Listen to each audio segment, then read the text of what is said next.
Diego, did you meet any new animals this week? I did. I met a koala. Went to Australia and met Kelly the koala. Dora, Happened, Boots? Dora, my boots fell in the river.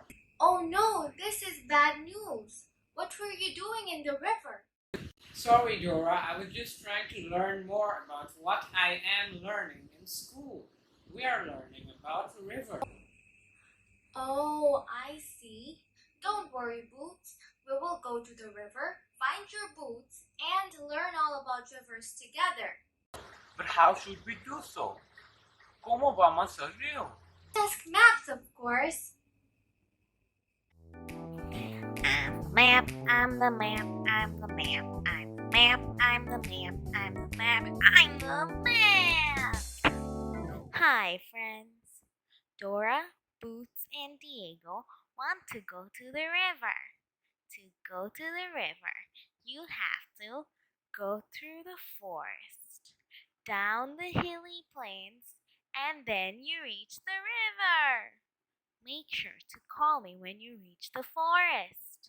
I will teach you something about a basin. So tell Dora, forest, plains, river. Say it with me now.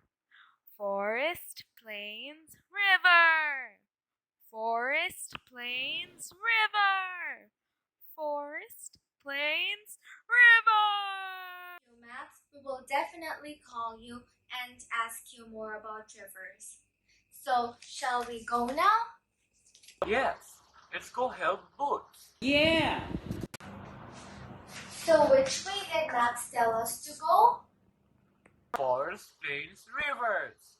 Vámonos, let's go.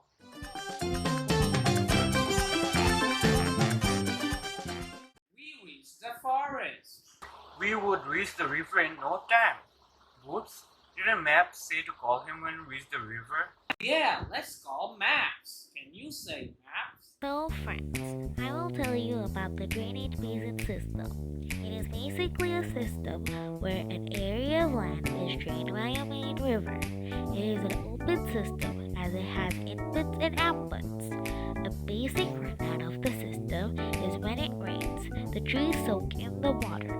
Once it is heavy enough, it will soak into the ground and then transfer to the side and into the river. That is the simple system. The water that flowed from the ground and some from the runoff from the top makes up the water in the river. Thank you, Map. My teacher will be very impressed when I tell her that all I learned. Now I am more excited to go to our next location.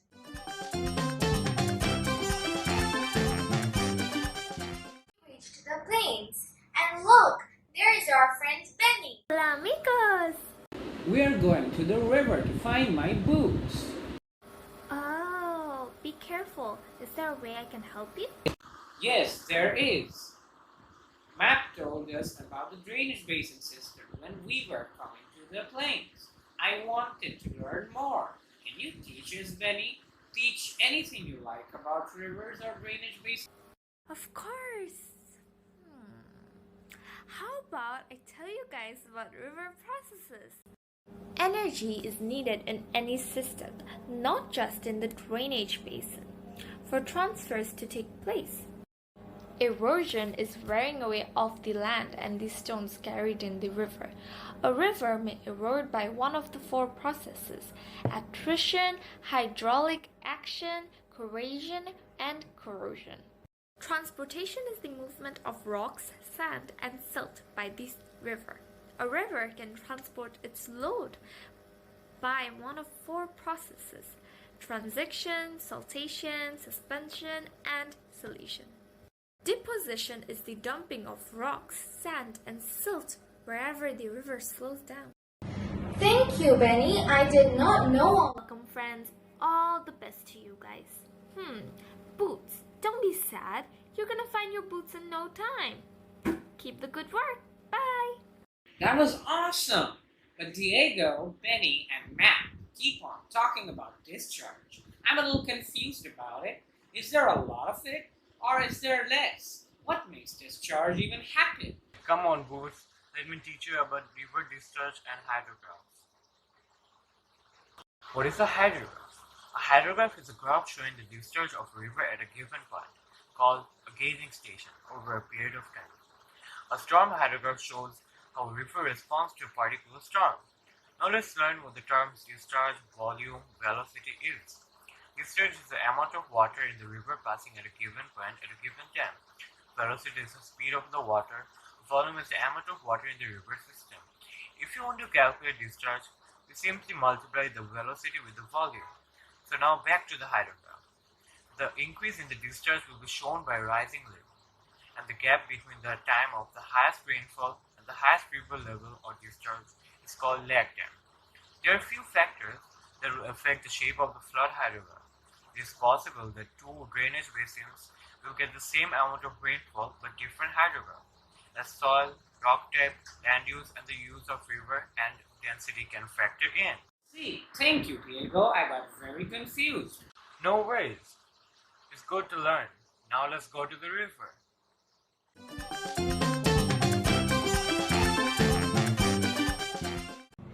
Yay, we reached the rivers. And look, there is Tico. Hola Dora, hola Boots. Oh Diego, está aquí. Hi Tico, nice camera. Gracias. What are you guys doing here? Boots dropped his boots in the river and so we came here to find them. Do you mean these boots? Yeah, those are my boots. Thank you, Tico. How did you get my boots? I was taking pictures and I see boots. I thought someone lost them, so I took them out to keep out. Wow, muchas gracias Tico. Tico, we were learning about rivers in our whole adventure. ¿Podrías enseñarnos algo sobre el río también? See, let me share what I know about rivers in lowlands and highland areas. As this river in here is lowland, let's start here. Let's start with lowland landforms. So before I can explain lowland, let me tell you the 5 things I will talk about. Meanders and outflow lakes, floodplains and leaves and deltas. So a meander, when a river reaches its mouth, it flows over flatter land, creates these large bends. When a rio reaches a meander, most of the agua will go towards the outside of the bend, which means it will lessen the friction and increase the velocity.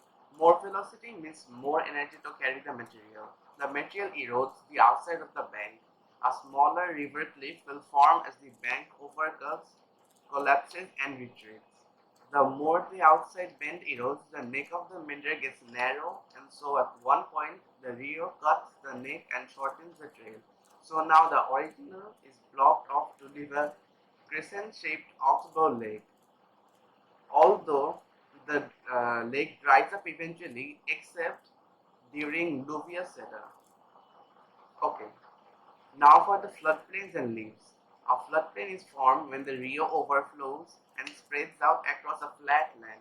It suddenly increases the friction and reduces the velocity, depositing a silt.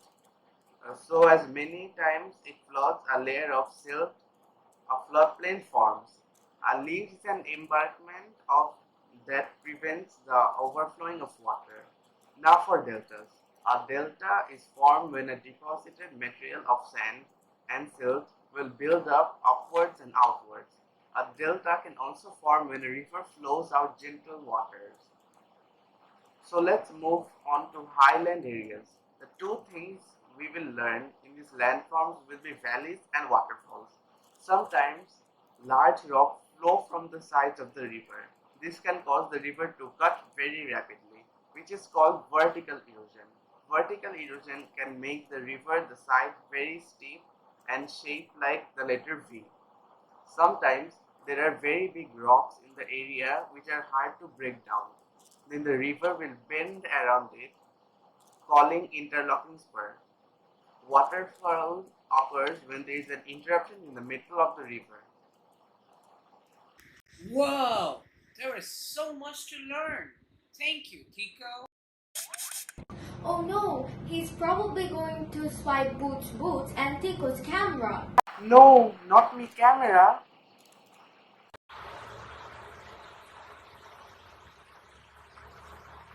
Do you see where Swiper is? Quick, tell us. There he is. Swiper, no swiping. Swiper, no swiping. Swiper, no swiping! Oh, well. Phew, we got out of that one. Drainage basins are already so hard to manage. Having Swiper here is not good at all. River management, could you tell us what it is, Dora? Of course, Boots. People all over the world have considered rivers as an easy, cheap, and convenient method of waste disposal for several centuries, whether it be agricultural wastes, industrial wastes, or domestic wastes. Therefore, in England and in Wales, the Environment Agency categorizes water pollution incidents under two main types, which are by its sources and its types. This was for drainage basin mismanagement.